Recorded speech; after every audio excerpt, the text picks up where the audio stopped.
Benvinguts i benvingudes a un nou episodi de Les Veus dels 50 anys de Vallter. Avui parlarem d'un element clau d'aquí de Vallter, que és el temps i la meteorologia.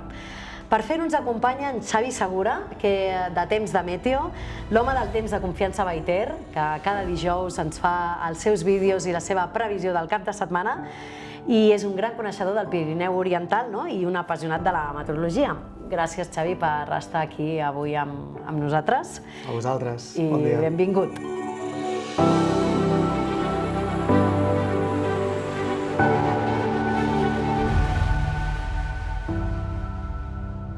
I per la gent que no et coneix, qui és Xavi Segura?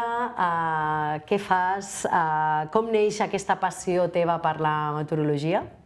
Mira, jo soc un periodista especialitzat també en meteorologia, soc home del temps i treballo actualment com a cap de meteorologia del diari Ara, porto el canal Temps de Meteo, com comentaves, i també col·laboro des de fa anys amb diferents mitjans, en altres mitjans com ara, per exemple, RAC1. I la meva passió neix, sobretot, perquè des de ben petit, des que jo tinc consciència, sempre estic mirant al cel.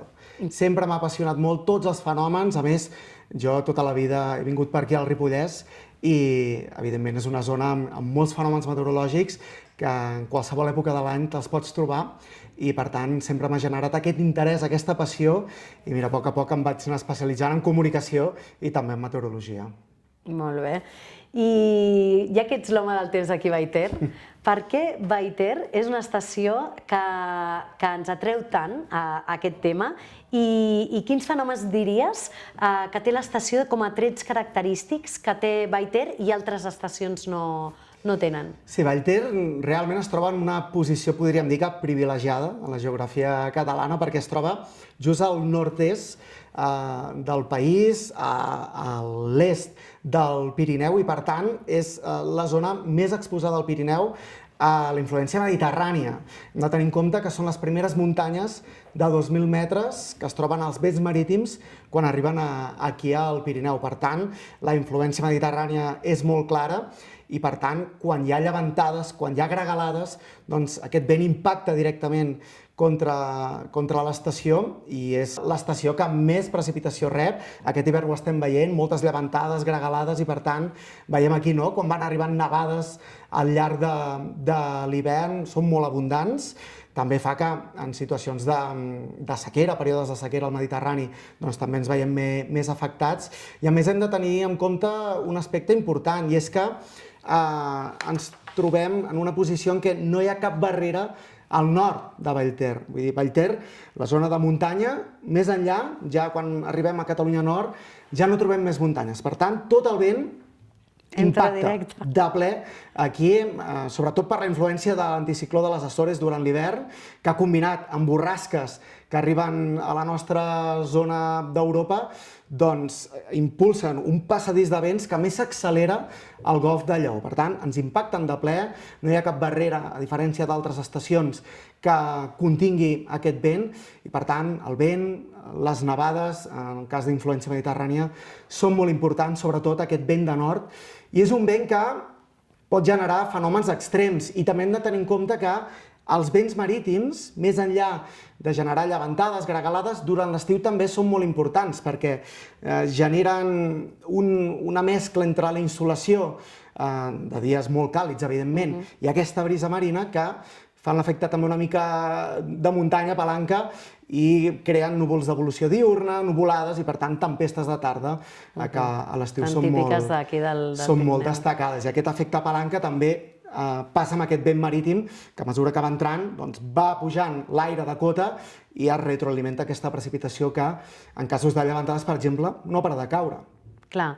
I ara que deies això del vent, per exemple, nosaltres aquí tenim un fenomen de vent fort, que li diem torb. Ens podries explicar per la gent que no ho coneix com es forma el torb, aquesta poca visibilitat, quins efectes negatius té, que a vegades quan l'estació diem estació tancada per vent i torb, per què tenim l'estació tancada, en què afecta?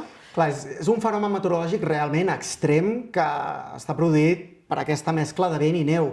Aquí sobretot es produeix durant l'hivern, quan entra amb força aquest vent de nord que comentàvem, la tramuntana, a més es canalitza per tota la vall, les carenes, i per tant s'accelera, podríem dir, el vent quan arriba aquí a Vallter i de fet a tota la vall de Camprodon. Què passa quan aquest vent es mescla més amb precipitació? Doncs que tot plegat genera el tor, que aquest fenomen és just quan el vent aixeca la neu del terra, i realment és una situació molt complicada perquè perds visibilitat, perds orientació, sensació tèrmica molt extrema, molt baixa, sota zero, i per tant situació realment molt complicada a l'hora de fer excursions, de trobar-t'ho en alta muntanya, perquè ens trobem amb aquest fred extrem que pot generar hipotèrmies, pot desestabilitzar el terreny i evidentment tu pots saber en aquell moment on ets, però és un fenomen que a més pot entrar de cop, no te l'esperes, i de cop i volta perds totalment l'orientació d'on ets i per tant et pots perdre molt fàcilment a la muntanya. Realment quan hi ha aquesta previsió, el més recomanable és no sortir a muntanya i bé que es fa de tancar l'estació perquè és perillós fins i tot per pistes, no només fora pistes sinó que també per les pistes.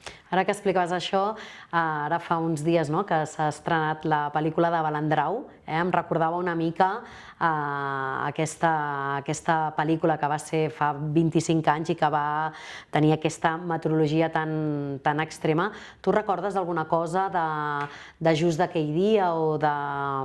Sí, mira, jo aquell dia, quan van passar els fets, jo tenia 11 anys, jo era molt petitó, però et puc dir que aquell fenomen, no el vaig veure aquí a alta muntanya, però era al Ripollès, en aquell moment, aquí a la vall de Camprodon, i t'he de dir que és el temporal de vent més fort que jo he viscut, que jo personalment he viscut a la meva vida.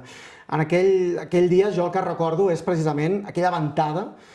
Abans que entrés el vent a la vall, ja bufava aquí molt fort, jo recordo que va començar com a nevar, feia sol, però era el mateix torb, aquest vent que canviava la neu a la vall, aquesta barrufa que es diu, i després va començar a entrar el vent amb molta força. Jo estava en un càmping i havíem de vigilar durant la nit perquè la caravana es movia molt i l'avancer saltava. L'avancer estava clavada en pedres, en piquetes, i tot i així el vent aixecava el plàstic.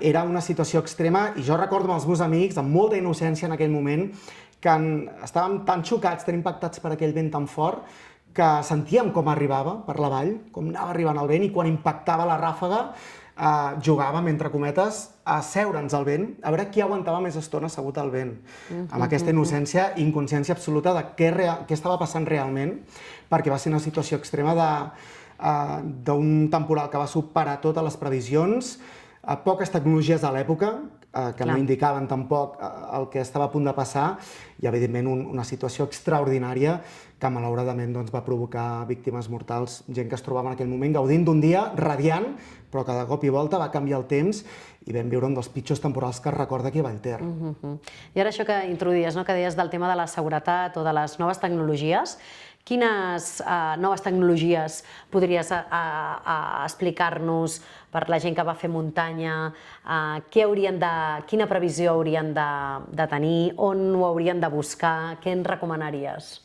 Bé, sobretot informar-nos sempre que sortim a muntanya, tant a pistes com a fora pistes, de la previsió del temps a través de canals oficials, ja sigui la previsió del temps que fem aquí a Vallter, com altres canals, com ara el Servei Meteorològic de Catalunya. Molt important seguir aquestes previsions per traçar la teva ruta, perquè pot ser que al matí faci sol, però a la muntanya ja sabem que el temps és traïdor i, per tant, de seguida es pot girar el temps i a la tarda de cop pots tenir un temporal, com dèiem, o ens pot sorprendre una tempesta. Per tant, és molt important sortir amb la ruta ben feta, molt determinada amb hores, sobretot si és una ruta de moltes hores, i informar-nos a través de canals oficials d'aquesta previsió del temps, que és vital perquè no ens sorprengui, o per anar ben equipats, sobretot, perquè podem portar a la motxilla capelines, impermeables, màniga curta, màniga llarga, i evidentment aigua i menjar segons la ruta i previsió que tinguem sobre la taula.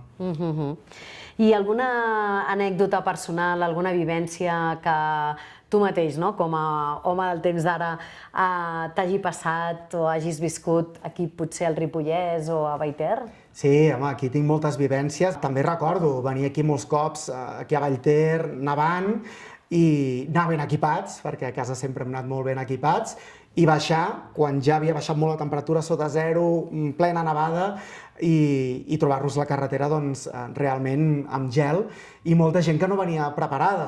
Si ara passa, imagina't anys enrere la situació, i per tant, tot i anar preparats, doncs, trobar-nos la carretera, cotxes creuats i tot. Per tant, això és molt important, sobretot, que la gent ho tingui conscient, vingui quan vingui, aquí a alta muntanya, en aquest cas a Vallter, doncs, amb el vehicle ben equipat, perquè mai se sap què et pots trobar. I també recordo tempestes d'estiu aquí, fent rutes ben d'hora al matí i acabar al migdia i ja veient com creixien les nuvolades i just arribar a lloc i començar a sentir tronar, tempestes, pedregades.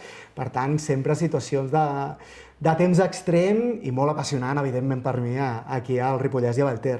I una mica ja parlant de cara al futur, tu com veus el futur de la meteorologia de muntanya i quin paper pot jugar aquí a l'estació de Vallter? Clar, evidentment, tenim una situació de crisi climàtica, d'escalfament global, que condiciona el clima no només d'aquí de casa nostra, sinó que, evidentment, de tot el món, no? Hem de tenir en compte, però, que el Mediterrani, precisament, és una de les zones calentes, diguéssim, del planeta, una de les zones que més s'escalfa amb aquest context de crisi climàtica i d'escalfament.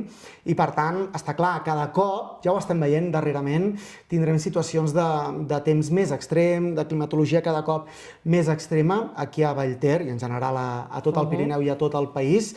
I, per tant, evidentment, podem tenir situacions de nevades molt abundants, situacions, per exemple, d'hiverns com el que estem vivint, no? Que hem tingut precipitacions extraordinàries per ser hivern, però també períodes de sequera que ja en tenim al Mediterrani que puguin ser doncs, més llargs del normal. Per tant, és evident que en aquest sentit ens hem de preparar com a societat, també a l'estació, totes les infraestructures per a aquestes situacions extremes, i és per això que projectes que s'han creat recentment, com la marca Pirineu 365, és molt encertat, perquè tenint en compte el context climàtic que estem vivint, hem d'aprofitar l'estació en tots els moments i contextos. 365 dies de l'any. Exacte, 365 dies de l'any. Ara mateix gaudim de moltíssima neu. A l'estiu podrem gaudir d'un temps plàcid, aprofitable, estiuenc, aquí a alta muntanya, fresca a primera hora del matí. I, evidentment, si ens trobem hiverns que tenim neu més escassa, també poder aprofitar de la muntanya, amb més o menys neu. En definitiva, gaudir de la muntanya sempre, perquè com aquest indret no tenim res, realment. Molt bé, Xavi. Doncs escolta, moltes gràcies per compartir el teu temps, per compartir amb tots els nostres oients aquesta passió teva per la meteorologia, i a tots els oients ens veiem en el proper podcast.